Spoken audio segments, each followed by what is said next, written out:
like to introduce Congresswoman Vicky Hartzler.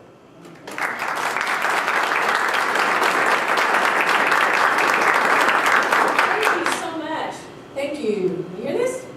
Okay. I don't know if this is necessary. You think it's necessary? Yes. It is necessary. Okay, we will do this. But thank you, Eric. And many of you know Eric. And I can just tell you, he is doing such a wonderful job. He is such a wonderful blessing to all of us in D.C. And now he's my chief of staff. And I couldn't be more proud of him. His mom's Carol's here, and many of you know her. But I just would like for you to give him a round of applause for the great job. We have a great staff all over. All the staff want to wave. These are people that work for you. I work for you, and they work for you, and we are here to serve you. And we have a great team, and just so thankful for each and every one of them. And I appreciate State Representative Scott Largent being here. He's doing a great job representing Cass County and some other parts of the county down in Jefferson City. So thank you for coming, Scott. Appreciate all you're doing there. But most of all, I want to thank you for coming. I mean, it's a gorgeous day out there, which I'm sure you know. There's a lot of things that you could be doing besides, being here. But I think it shows how you care about this country, and that you would take time to come here and spend a little time visiting with me. And actually, I want to do is listening. I want to listen as much as I want to talk today. I've got just a few things we want to share. Some slides I thought you might find interesting. There's some things going on in Washington. But mainly, I want to listen to you, hear what's on your mind, get your thoughts and your perspective, because I believe Washington needs more of your common sense ideas and needs our heartland values. So that's what we are trying to do, is to take your thoughts, your ideas, your values to D.C. and try to change and improve our country. I feel very honored. I've been there over a little over a year now, and we've had just a wonderful opportunity to work for you, not only on the House Agriculture Committee, but I'm also on the Armed Services Committee, and would love to answer any questions about what we've been doing on these committees. But as far as the slides go, we put this one on first, and several of you mentioned it's rather depressing, so I'm sorry, I didn't want to discourage you, but this does show the depth of some of the issues that we are facing in Washington, and one of them is the runaway spending that we have. We're borrowing between $4 and $6 billion a day just to keep the government going with all the programs that have been approved. And that's why we are at where we are at right now, over $15 trillion in debt as a nation. And so that is one of the hot topics that we are discussing. First and foremost is the federal, thank you. There we go, we have this. Is the federal overspending. Yes, like I said, we are spending a lot of money that we actually don't have. We are borrowing about 36 cents on the dollar now.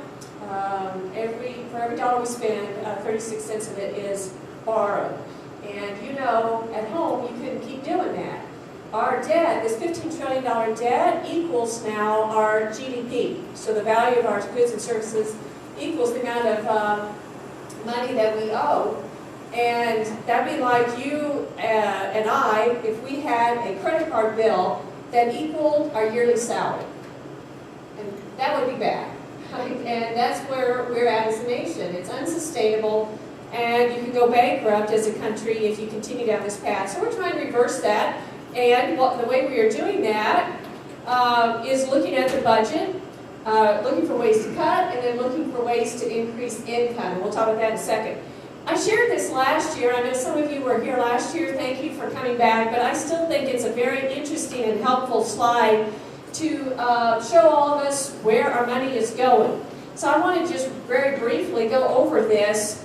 The red is the non-defense discretionary. It's what I consider most of the government, federal government. So that's all the departments, Department of Education, Labor, Health and Human Services, on and on, all the departments. Congress, foreign aid, all of that is in the red category. Then we have defense. Those two categories alone makes up most of what Congress votes on and debates. And when you're talking about when we're trying to cut or find efficiencies in government, we're mainly talking about those two areas there, because the rest of the budget is just set on automatic spending, automatic autopilot. These are programs that Congresses in the past have approved, and they just run automatically, whether Congress votes for them every year or not. They're not needed to vote on. So of course, Social Security, Medicare, Medicaid, net interest, and other mandatory. Other mandatory, they just lumped a bunch of other programs where Congress has passed that if somebody meets certain criteria, then they're given so much money for various reasons. So other mandatory would include things like Pell Grants, farm subsidies, unemployment benefits, welfare programs, those type of programs. The net interest, I wanted to point out, because that's something I'm keeping my eye on. Are interest rates overall high or low right now? They're low, right. And you can see how much of the budget is being eaten up just on our interest payments now.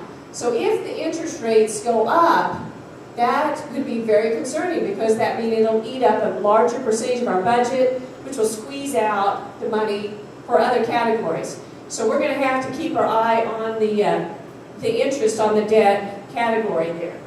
Now, this is the same bar pie chart put in a bar graph form, and I asked my staff to do this because I wanted to be able to share with you the revenue side, and so you can compare.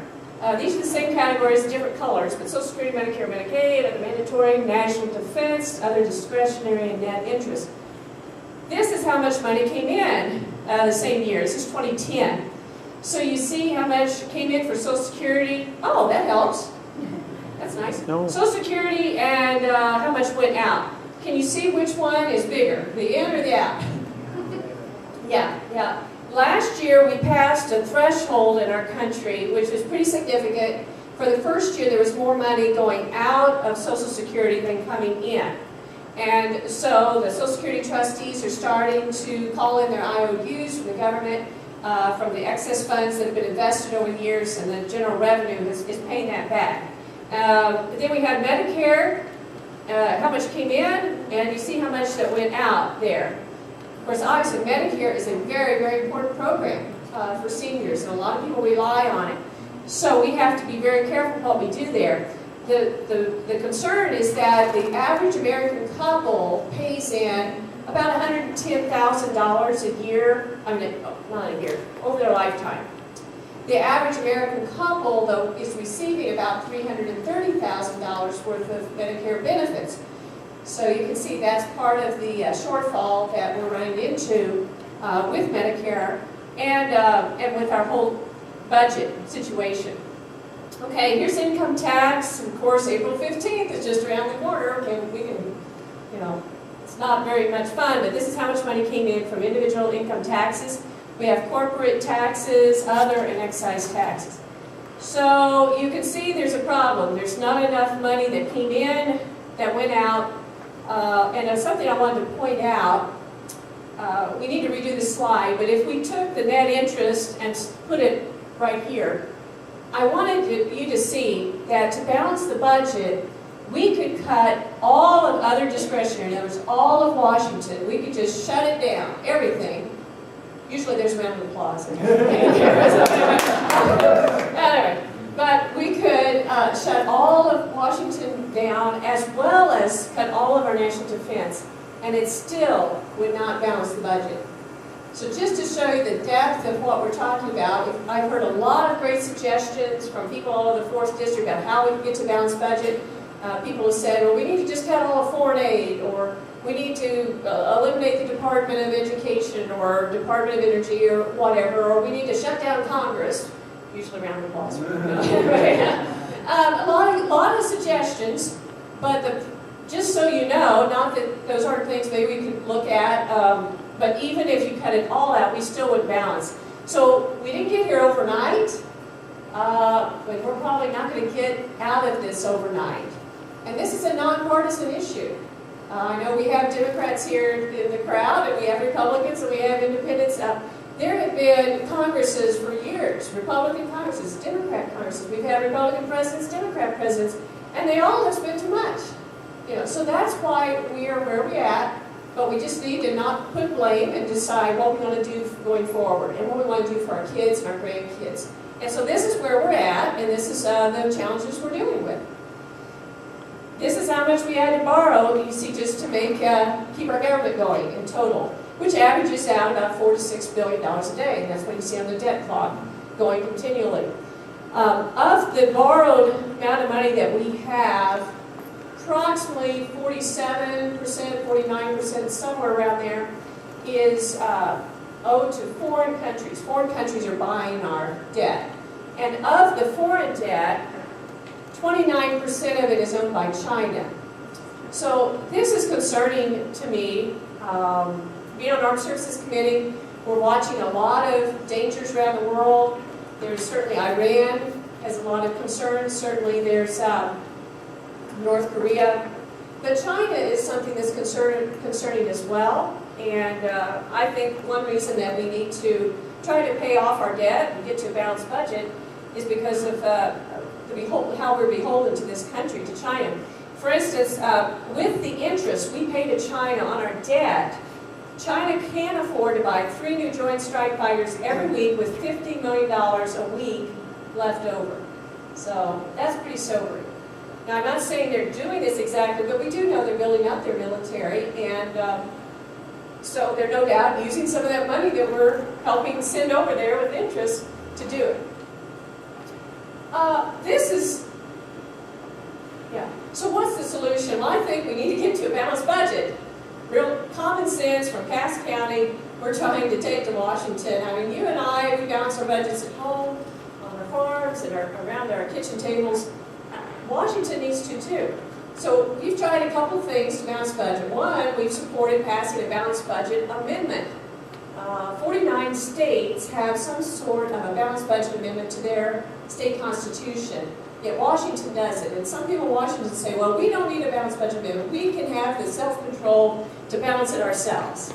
Well, I think they can see that's not the case. They need a little help. So we put forth a balanced budget amendment. I co-sponsored it. And as you may remember from your 8th grade social studies class, to pass an amendment to the Constitution, you have to pass it with 2/3 support in both the House and the Senate, and then it goes out to the states to be ratified, and 3/4 of the states have to ratify it. So we voted in the House on it, and we came about 5 votes shy of having the 2/3 that we needed. So we weren't able to get it done, but it's going to come back. We're going to keep pushing that because I think it makes sense to force Washington to live within its means. But the second thing that we've done is to try to, just on our own, put forth a budget that's going to balance. And so here's the history of some of the spending in our country. You can see where it's gone. But here's where it's going to go if we don't do something. The projections are, it's just going to go off the chart, and that's not good. Obviously, they'll probably bankrupt our country if we don't do something.